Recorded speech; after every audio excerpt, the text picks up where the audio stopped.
Quando a McLaren número 8 decolou na curva Brewery Bend a mais de 200 km por hora, a Fórmula 1 prendeu a respiração.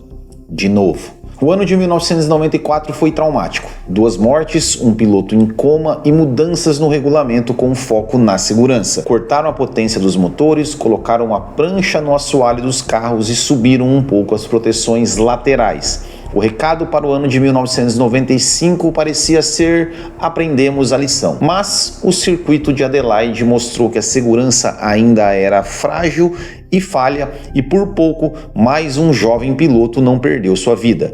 Ele foi salvo graças à ação rápida dos médicos e nós vamos contar todos os detalhes do acidente de Mika Häkkinen na Austrália 95 no vídeo de hoje. Sejam muito bem-vindos, eu sou o Bueno e este é o Bootkin GP.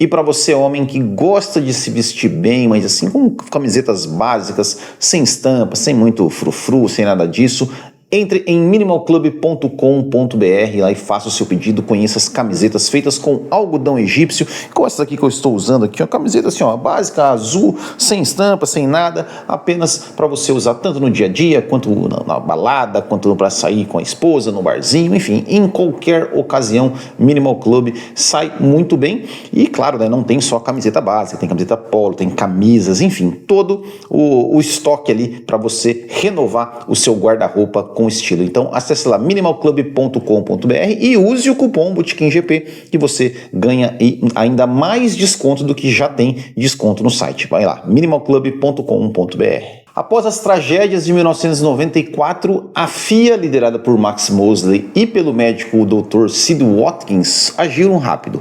Para 1995, a velocidade dos carros foi reduzida, pranchas de madeira foram colocadas no fundo dos chassis, os motores diminuíram de 3,5 para 3 litros e as proteções de pistas foram revisadas. A categoria achava que o pior já tinha passado até chegar à última corrida da temporada de 95. GP da Austrália, última corrida da temporada, qualificação de sexta-feira, 10 de novembro.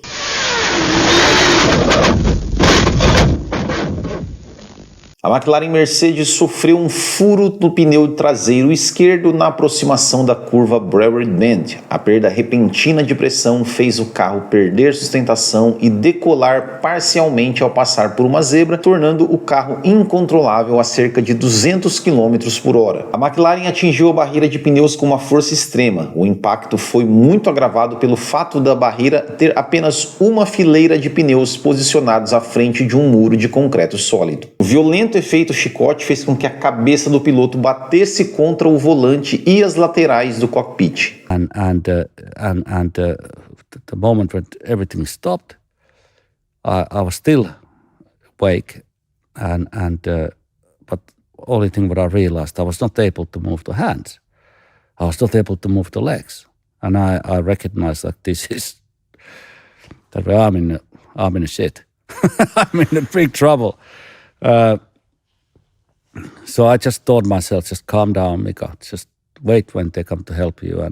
Quando a equipe médica chegou ao local, a situação de Häkkinen era grave. Ele estava inconsciente, né? E aquela imagem dele assim com o capacete deitado realmente assusta.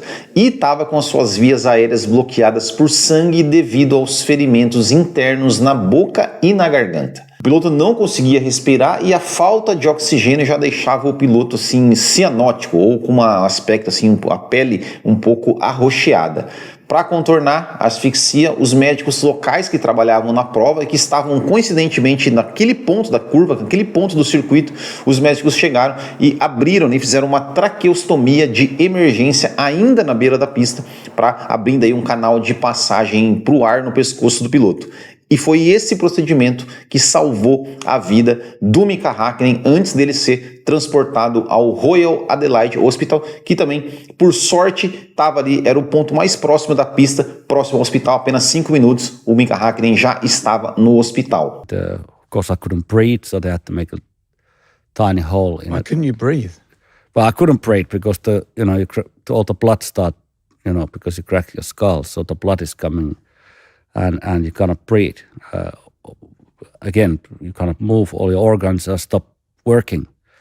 So they had to put like a thing, I don't know in English, you know, when they... Tracheostomy. Yeah, so that way they give you artificially air in your lungs and in your brain.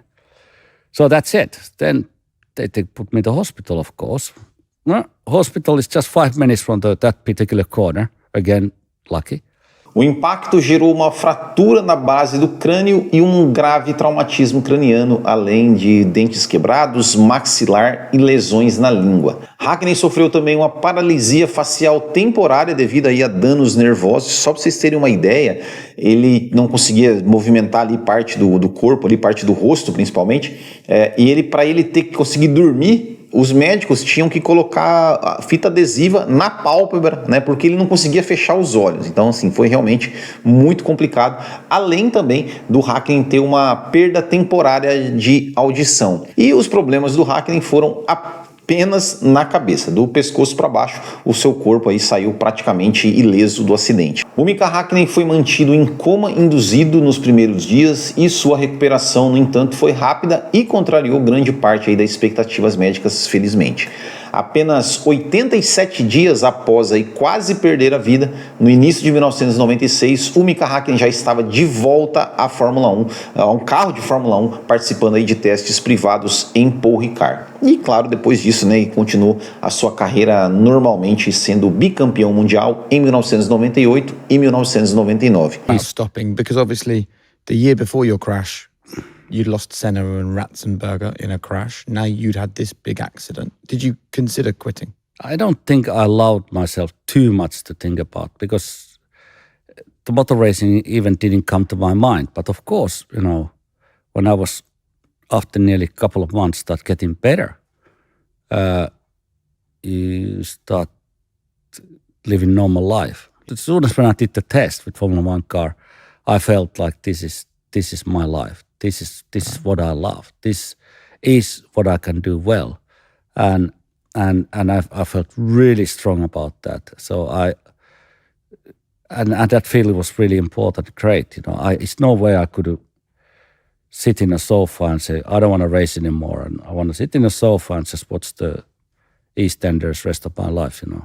O Mika Hakkinen ficou tão agradecido aos médicos ali e à equipe do hospital australiano que o atendeu, que anos depois ele doou ali uma quantidade significativa de dinheiro para a construção de um heliponto no hospital, ali no Royal Adelaide Hospital, que não tinha um heliponto ali na época quando a Fórmula 1 era sediada ali em Adelaide, e o Mika Hakkinen foi atendido. No paddock da Fórmula 1, obviamente que o acidente do Hakkinen assustou, né? Os demônios de 1994 voltaram a assombrar. Spent a lot of time at the hospital until they'd performed all the scans and until Mika was in intensive care and stable. I was told that until the passing of time, and during which time they will carefully monitor the pressure of the brain, which is the sensitive area in these situations. There's just nothing more to be said. FIA have issued a communication. We do one tomorrow. The condition, as said, is stable. The progress is satisfactory, and we're hopeful. And we'll issue another statement in the morning. You know, cracking the skull, you know, it's not fun, you know, because you have also senses and everything for the smelling and taste and your vision, your hearing. Everything has to be checked, that everything is functioning correctly. And every day, constantly testing. I don't want to tell the details, but it definitely was a very hard time. And it was, what I remember, it was just constantly waiting, painkillers, tablets all the time to take the pain away. And massive headaches.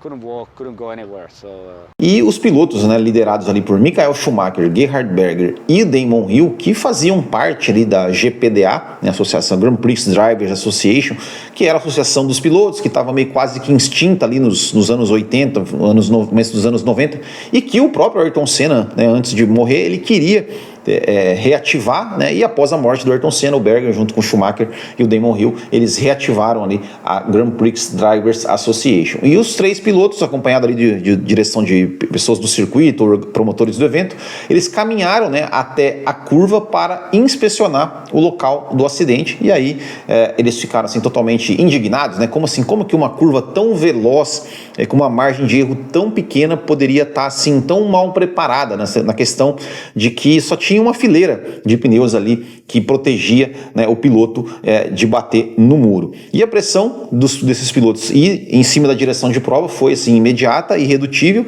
e durante a madrugada tiveram que fazer algumas ações aí no circuito de Adelaide. A organização precisou trabalhar às pressas. O muro da Bravery Bend foi reconstruído e os operários adicionaram múltiplas fileiras de pneus de profundidade ali para criar realmente uma barreira real de absorção caso algum outro piloto batesse naquele local. Como sempre, né? Espera acontecer uma merda para tomarem uma ação, mas melhor que tomar uma ação do que deixarem do jeito que estava. E esse acidente do Mika Häkkinen, ele trouxe também consequências em termos de mudanças de regra na Fórmula 1, visando aí mais segurança, mas nós vamos falar sobre isso, detalhar um pouco mais sobre isso no vídeo exclusivo para os apoiadores do canal. Então, se você aí gosta do nosso trabalho, você quer receber conteúdo exclusivo, clica aqui em Seja Membro, se você está no YouTube, e também no Instagram. Se você também está no Instagram, também pode assinar aí pelo Instagram, que você também vai receber o vídeo exclusivo sobre as mudanças na segurança causadas aí, que foram causadas, né, o que foram inspiradas, vamos dizer assim, neste acidente do Mika Häkkinen em Adelaide, em 1995. Mas você se lembra desse acidente? Você se lembra aí dessa batida do Mika Häkkinen? Você sabia que o Mika Häkkinen tinha aí corrido um sério risco de vida realmente por causa dessa batida? Me conte aqui nos comentários, certo, pessoal? Muito obrigado, um grande abraço a todos, até o próximo e tchau. But that really, I think, helped me to appreciate the life. It helped me to slow down. And I, afterwards, when I've been thinking about it, it felt like before my accident, I was always running flat out, without really didn't know how to walk. So it teach me to learn to walk first and run after. So I was more relaxed after.